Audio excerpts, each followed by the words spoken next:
咁見到我哋揾啲嘢撐住，等佢唔好再進一步冧啦。但係咁樣撐住都，即係佢都可以經過風雨5個月都可以唔冧。不過除咗係呢個最頂呢個位之外，再矮少少層數嗰啲位，都有嘢佔住嘅話，其實都唔會點樣再冧嘅。而家畫面見到嘅係2024年1月1號能登半島地震喺輪島市一座7層高嘅大廈倒塌之後嘅情景。呢一座大廈叫做五島屋大廈，拍攝嗰陣時係6月，即係地震過咗5個月，倒塌咗嘅大廈仍然原封不動，仲未清理。就算去到而家10月，棟大廈都係原封不動。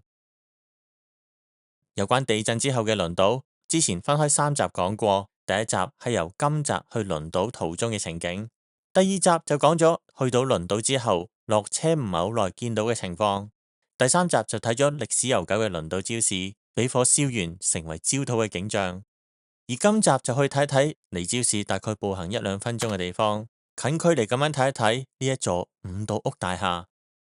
先補充一點，2024年10月3號喺日本度終於有報道呢一座五島屋大廈預計會清拆，開始日期係10月7號。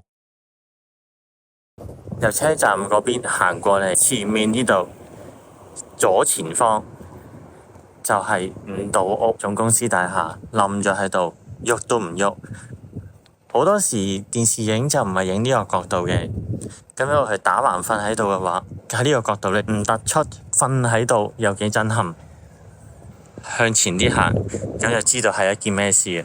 咁呢度同花蓮地震嗰度去作對比嘅話，咁就好清楚呢一棟五島屋總公司大廈係冧咗5個月，原封不動，仲喺度打斜就打斜，啲車過就係任佢過，風就風少少。哦，呢度有一級，我都唔懷疑添，好在冇棘親啫。如果喺呢個位影過嚟嘅話，咁咪知道咩事啊？非常之震撼。呢個係一個十字路口位嚟嘅。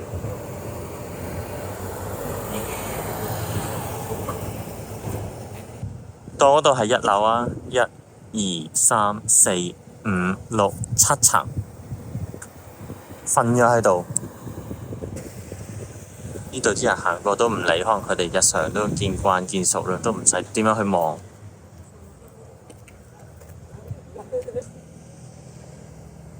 再行後少少睇下，我記得我介紹地震保險啊、地震賠償制度嗰陣時，咁有幅相咧就係呢度望翻過去嘅。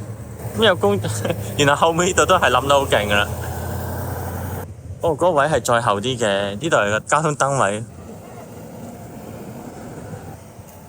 咁樣真係幾震撼喺呢個位。再行後啲，呢度呢啲屋都唔少嘢。呢張圖都見到好多人喺度揾貓，可能火燭嗰陣時啲貓喺度騰雞走失咗，但係你係揾唔返。佢冇寫日期啊，即係走失係1月1號之後就唔見咗，但係佢冇寫貼出嚟呢個日期幾時。你見到有啲車停喺度，佢哋可能食飯定係點樣呢？咁樣影過嚟，咁就更加清楚。過馬路去呢個角度嚟睇，再過埋嗰條馬路，啱啱好綠燈，係我查過係7層，我睇到係天棚嗰度，我呢度個地凹凹凸凸，我專心行咗先，過咗馬路先，我咁樣隔喺呢度。我呢度都封咗路，喺度整緊嘢，我呢度想行都唔係咁容易啊！一時唔覺意就拗柴。五島屋睇過2024年地震咁樣去冧嘅，就啱啱佢公司成立100週年嘅。佢老闆呢叫做五島陰雄，第一代嗰個始創人就喺大正時期嗰陣時就學師去學做漆器啊，即係呢度輪島嘅特產漆器咁樣。咁去到1924年，咁佢就自己成立公司啦。咁啱得咁巧，就係2024年。就咁唔好彩發生地震，佢間公司呢個大廈就搞成咁樣。過唔到對面呢度，咁同埋見到有啲人係揾啲木撐住，哇！原來咁樣嘅，呢度係嗰個天棚，呢度有支嘢係突出嚟。嗱，對面車線嗰個車高啲嘅話咧，會撞親啊！我覺得係曾經有人會舐過嘢。嗱，嗰個角落頭係見到係崩咗少少，但係又唔覺係，即係譬如有嗰啲好高嘅巴士啊、貨櫃車咁樣行過啊，咁應該係收到料，要佢唔好行去嗰度噶啦。頭先見到架車，譬如呢度咁樣一架大嘅啲貨櫃車行咧，一定係撞到噶啦。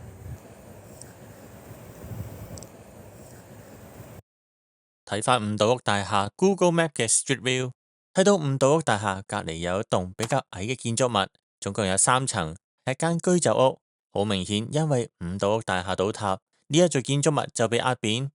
喺地震發生嗰陣時，居酒屋裏邊有2個人，2個都係女性，其中一個喺地震之後2日，1月3號夜晚10點10分喺瓦礫裏邊被發現，救出之後證實死亡。呢2位女性就係經營呢一間居酒屋嘅店主嘅妻子同埋長女。呢一間居酒屋叫做華之媽媽，店主叫藍建義，56歲，已經過身嘅妻子48歲，同埋女兒19歲。店主強烈咁樣要求喺清理呢一座建築物嗰陣時，一定要查明原因，點解呢一座大廈會倒塌。而政府打算由屋頂慢慢咁樣清理，留翻近地面嘅部分作進一步調查，希望可以查出呢一座大廈倒塌嘅原因。我記得好似喺呢條街新聞，好似係賣過有間屋係困咗人喺入邊，但係救唔到啊，救唔切，唔夠人手啊。係諗翻起嗰陣時，而家就咁睇到啲瓦礫，冇人瞓喺度，已經係清走晒，咁就冇嗰種感覺啊！即係覺得係一個死城嚟嘅啫，冇人氣嘅死城。但係諗翻起5個月之前嘅事嘅話，咁其實呢度都係好嚴重。咁發生試過係1月1號，咁可能係放假，咁呢一個大廈裏邊如果冇人嘅話就最好啦。呢棟樓係起咗50年嘅啫，底層嗰度頂唔順啦，咁就折斷咗啦。我再行去另外一個角度。我想行去對面，呢度又見到個液狀化啦，呢度有啲渠蓋咁凸起，或者用另嗰個講法咧，就係周圍嗰啲地陷咗落去。我呢度啲路都唔平啊，我要小心啲行。呢度都，呢個更加明顯啦。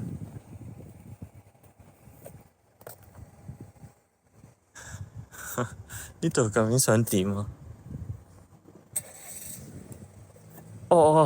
踩落去係喐嘅喎。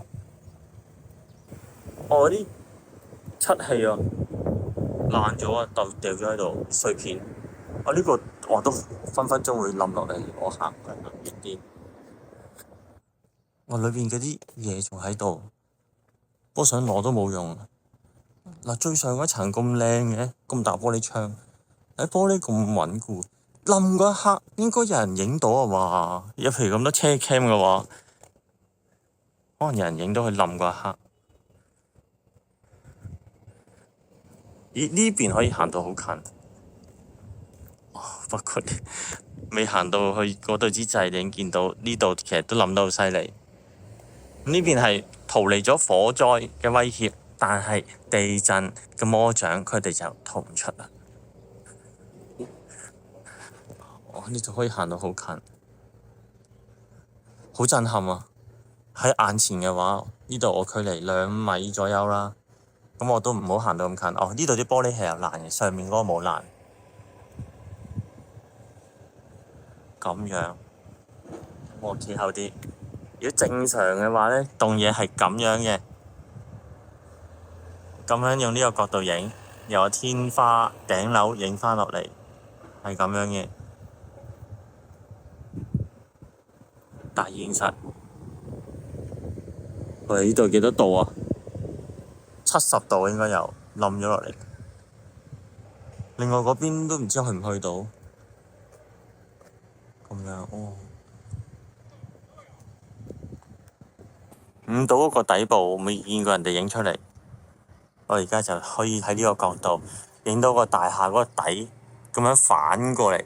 咁如果將個企翻直嘅話咧，都會撞到隔離呢一座嘢。應該係褪咗位咁樣瞓落去嗰陣時，咁樣褪一褪。如果唔係，唔會變成咁樣。佢連個地基都掹咗上嚟。哦，幾恐怖！隔離嗰座都係佢啊，都係5棟屋㗎。冧嗰下應該好大聲，bang一聲。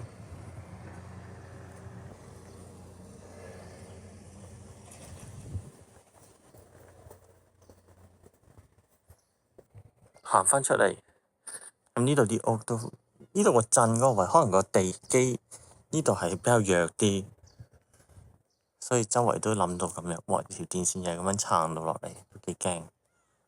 就住行，呢度都危險。有雀叫，可能嗰邊係海嘅。都係5棟屋嘅，封晒。呢度下下嗎？都睇唔到啲咩㗎啦。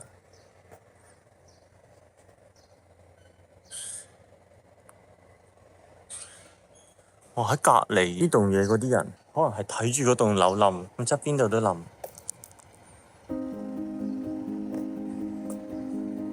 呢一盞係街燈嚟。希望鍾意睇最新日本影片嘅觀眾可以課金俾我，幫助我可以拍更多更好嘅影片。睇完每一條片覺得好睇嘅話，每個觀眾課金少少，夾埋嘅話對我嘅支持就好大。啲幾舊嘅建築方法嚟嘅築。尋日去睇金澤城嗰陣時，都係咁上下。咁呢棟可能都好舊。個底係點樣嘅？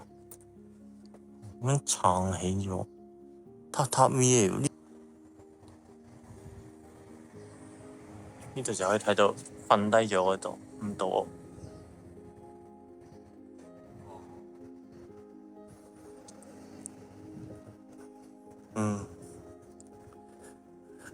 出返嚟就係咁樣啦。啲車就住嗰度嚟行，都唔敢行咁近。